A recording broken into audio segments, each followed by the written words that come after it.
Mince, je viens de me faire une entorse de cheville. Qu'est-ce que je dois faire? Il existe des protocoles d'urgence, police ou plus récemment Peace and Love qui nous aiguillent sur la marche à suivre. Premièrement, soulager l'appui avec l'aide d'une paire de cannes ou de béquilles. Je prends rendez-vous le plus rapidement possible avec mon médecin du sport et mon kiné. Effectivement, la prise en charge de ta cheville doit se faire le plus tôt possible. Jusqu'au rendez-vous, je décharge ma cheville, je décharge mon pied. Après le rendez-vous avec le médecin du sport, la phase de rééducation commence. De la récupération d'amplitude, de l'activation et du renforcement de tes muscles de la cheville, du contrôle moteur. Quoi qu'il en soit, ton kiné saura te guider. À l'issue de cette première phase de rééducation, tu seras en capacité de te déplacer sans douleur. Tu auras repris la marche normalement, mais tu ne seras certainement pas capable de courir 80 km pour la Saint-Élion. Suite à la première phase, on a rempli les objectifs de diminuer la douleur lors de la marche et des activités de la vie quotidienne. L'objectif de cette seconde phase sera la réathlétisation. Pour cela, je vais mettre en place une petite routine un peu plus exigeante que lors de la première phase de rééducation. Je vais venir accentuer l'activation de mes muscles au cours de la marche et de la course. Pour cela, j'ai quelques petits exercices à te conseiller. Exercice d'échauffement, faire des rotations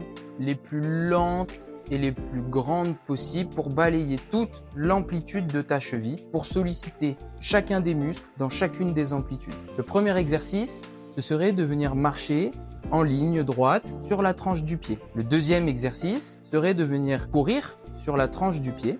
Plus tard, quand tu seras entraîné, il sera aussi intéressant de venir chercher des réceptions et des rebonds sur la tranche du pied. Tu seras comme en condition de trail et il faut être préparé à ça. Il faut que ta cheville connaisse le mouvement et la marche à suivre pour rétablir son équilibre. Et pour finir, il sera intéressant de venir chercher des exercices de saut avec changement de direction en variant les différents paramètres de hauteur, de longueur, de répétition, de fréquence. Garde toujours en tête que si tu veux courir plusieurs ASICS Saint-Élion, le travail chez le kiné ne se suffit pas à lui seul et qu'il faut inscrire tout ce petit travail dans la durée à la maison sous forme de routine.